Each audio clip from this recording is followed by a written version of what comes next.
Hola mis queridos amigos, nuevamente con ustedes, su doctor Tigre, el que ronca en esta negra noche neoliberal. Y un saludo a todos los que ya vamos integrando el movimiento de internautas, tanto ecuatoriano como extranjero. Y para hablar de esto, del más interesante de nuestros líderes, el internauta Julian Assange, hablaremos sobre el enfrentamiento que vive el audaz Julian Assange contra el astuto Lenin Moreno en Inglaterra. Para entender un poco la diferencia entre audacia y astucia, diremos que la audacia es un estado mental mediante el cual el individuo arriesga algo con un fin cualquiera que sea. El audaz es un individuo que tiene capacidad de riesgo, asume el reto de riesgos. En cambio, el astuto es por el contrario un individuo que no hace eso.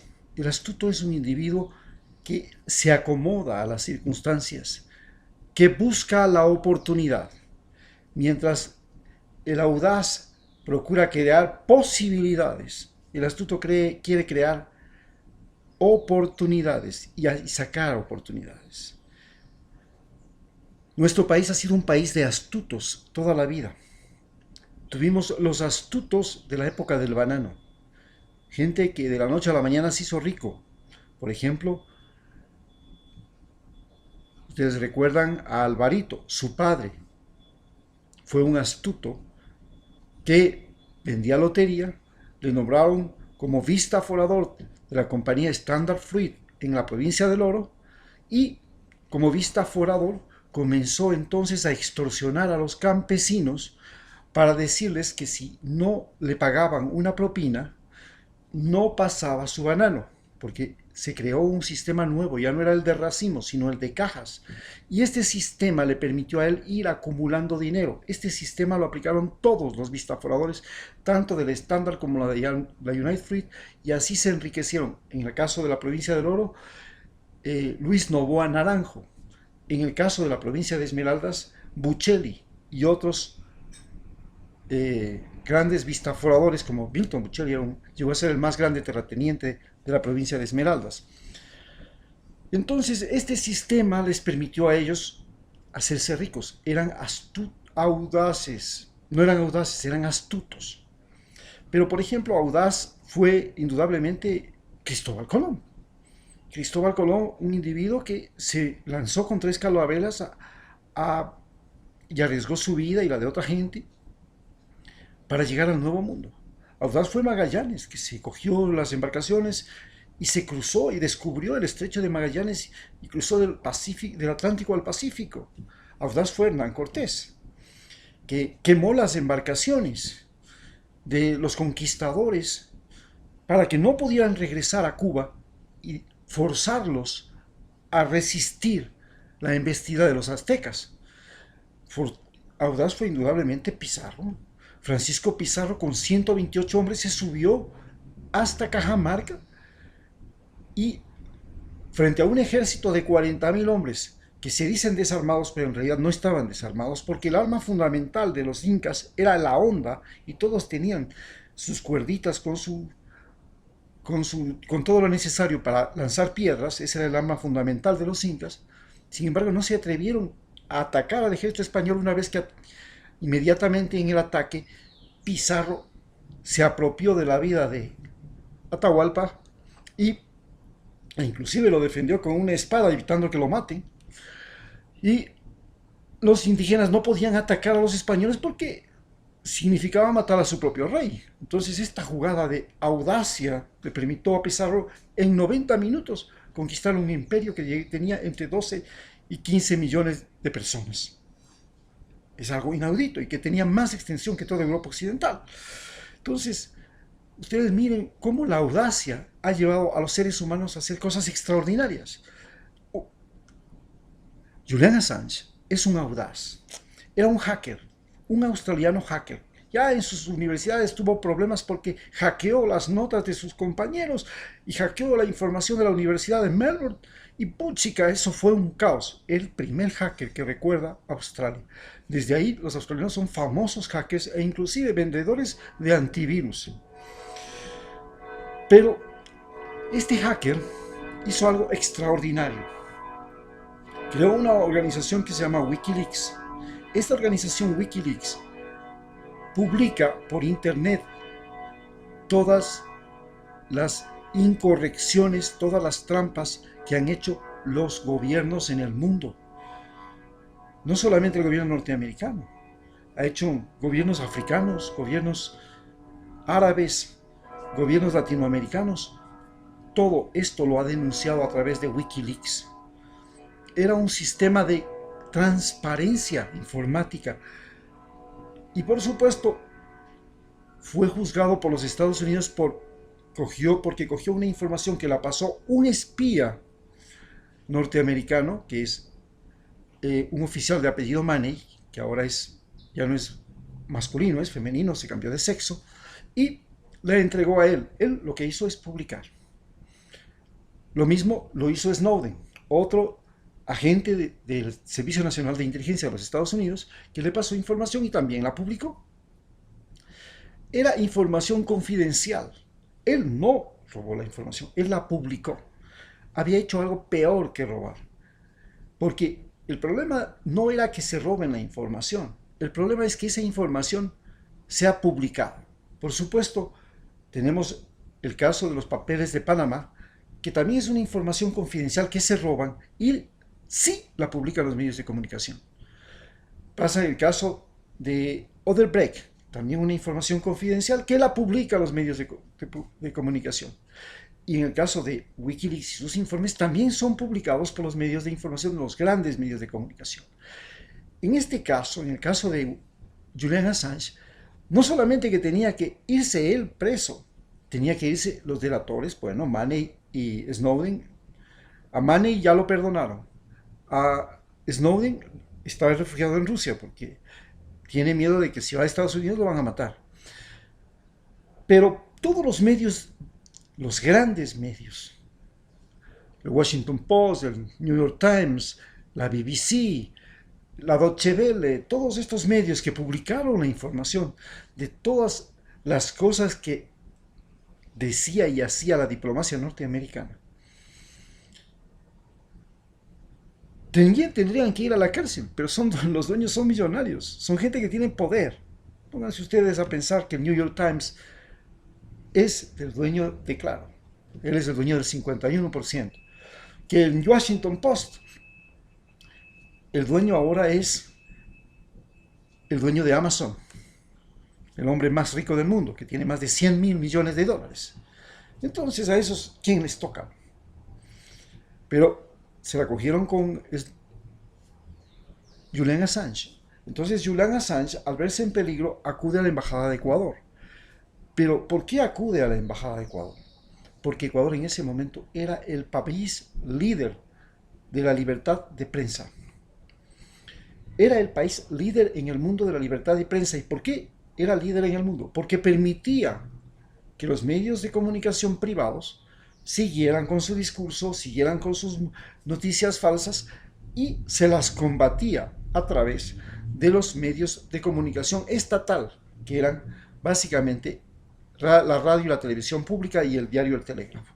Pero además, en ese momento, el Estado tenía incautado 2 canales de televisión de señal abierta y un canal de UHF que era todos de la banca, el Gamavisión, Telecentro y Cable Noticias, que eran de la banca. Además, también logró neutralizar la influencia de más de 700 radios que tenía la banca en el Ecuador y que se las incautó porque la banca estafó a los ecuatorianos llevándose miles de millones de dólares en el feriado bancario de 1999, que obligó a la desaparición del sucre y la instauración del dólar como moneda.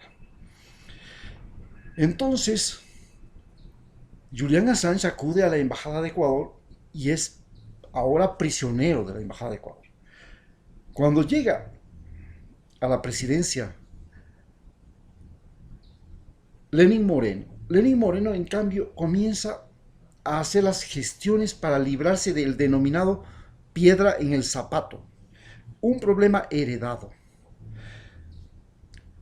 Este problema heredado era que habíamos defendido los derechos del debido proceso, es decir, de la aplicación correcta de la justicia a Julian Assange. Porque Estados Unidos no quería aplicar la justicia en ese momento, puesto que tenía una prisión en Guantánamo, donde había acogido personas a las que le entregaban y él daba dinero, recompensaba. Iban a parar en la cárcel de Guantánamo sin ninguna acusación, sin ninguna razón, sin nada, sin juicio, sin nada. Y pasaban ahí penitencias, torturas, separación de sus familias y hasta desapariciones forzosas. Obama quedó en hacer desaparecer esta cárcel, no lo pudo hacer. Y ahí sigue todavía la cárcel de Guantánamo presente. Entonces, la idea fundamental era había la seria posibilidad de que si no se lo podía llevar a Estados Unidos a juzgarle por traición, por robar secretos de Estado, que es pena de muerte, se le podía meter en la prisión de Guantánamo. Ahí no hay ninguna ley, ninguna juez, nadie puede hacer nada. Entonces, este mecanismo era el que evitó Rafael Correa amparándolo dentro de la embajada. Pero llega Lenín Moreno y convierte a la embajada en una cárcel y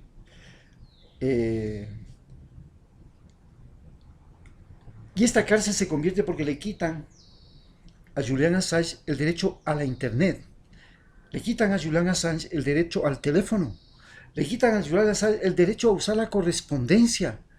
Eso ni en las cárceles se permite. En las cárceles los presos tienen derecho a entrevistarse con las personas y familiares que los visitan. Pero Julian Assange, en la cárcel que convirtió la embajada ecuatoriana para Julian Assange, Lenín Moreno lo hace. Julian Assange fue esencialmente un hombre audaz, porque la diferencia entre un audaz y un astuto es la valentía. Los hombres valientes son audaces.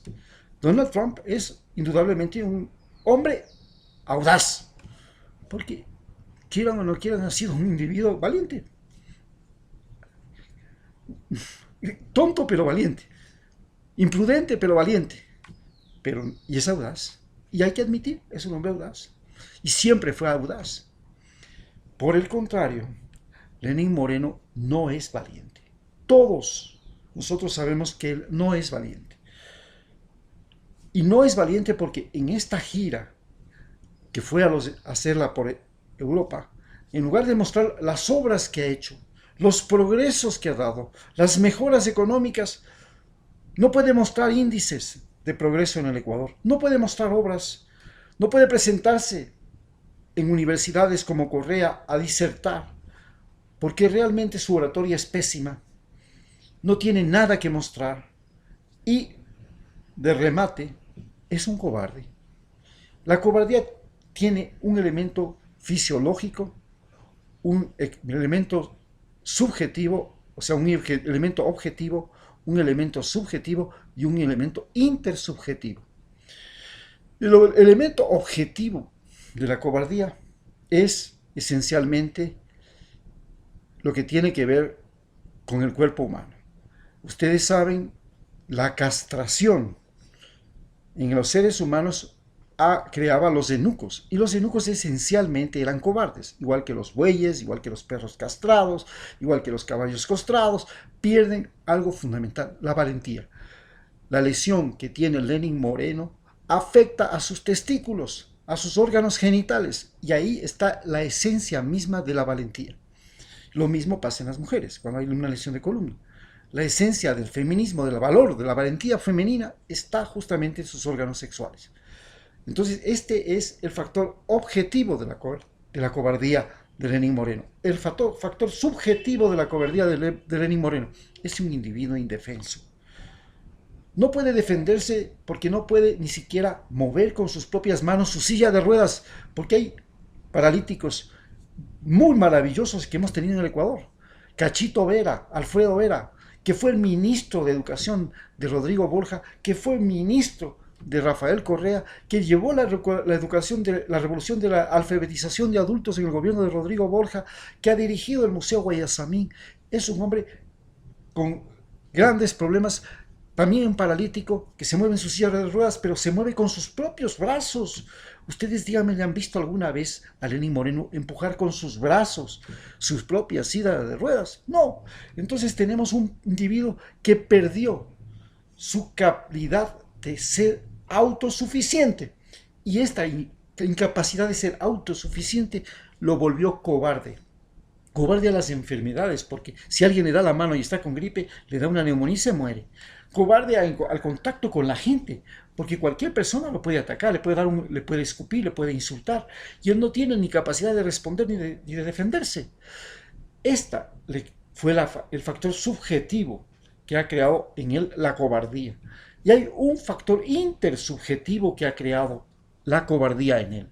El factor intersubjetivo que ha creado la cobardía en él es que está en el poder, dispone de las Fuerzas Armadas, dispone de la Policía Nacional, dispone de la riqueza nacional, dispone de su dinero, de mi dinero, dispone de leyes, ha logrado apropiarse del Parlamento, de la Corte de Justicia, del sistema electoral, del sistema de control de los bancos y compañías, ha logrado apropiarse, y esto le da valentía, falsa valentía. Es la falsa valentía del cobarde, el que tiene todo y se hace bravucón. Entonces va a Inglaterra y dice que Correa es un bravucón de barrio, porque él no es un bravucón de barrio, pues él es un bravucón de Carondelet. Ahí es donde se pone bravísimo, y él tiene una piedra en el zapato. Esa piedra en el zapato se llama Julian Assange. Invito a todos los internautas que el día próximo de las elecciones para nombrar los miembros del Consejo de Participación Ciudadana, ustedes incluyan, tachen a todos los candidatos que existan y no pongan con su mano el nombre de Julian Assange como miembro del Consejo de Participación Ciudadana. Porque él es un ecuatoriano, ha trabajado con organizaciones de transparencia internacional, ha confiado en el Ecuador, ha hecho trabajo voluntario, y eso le da derecho a ser miembro del Consejo de Participación Ciudadana. Usted y yo, señor, tenemos que ayudarle a que ese clavo en el zapato, esa piedra en el zapato, llamada Julian Assange, en el zapato de un paralítico que no siente nada en el pie, porque por tanto ni le va ni le viene si hay clavos o hay piedras en el zapato, pero este clavo en el zapato, esta piedra en el zapato, se la tenemos que poner usted y yo. El día, en el mes de marzo, cuando lleguen las elecciones, usted y yo vamos a escribir que el miembro del Consejo de Participación Ciudadana se llama Julian Assange. Muchas gracias.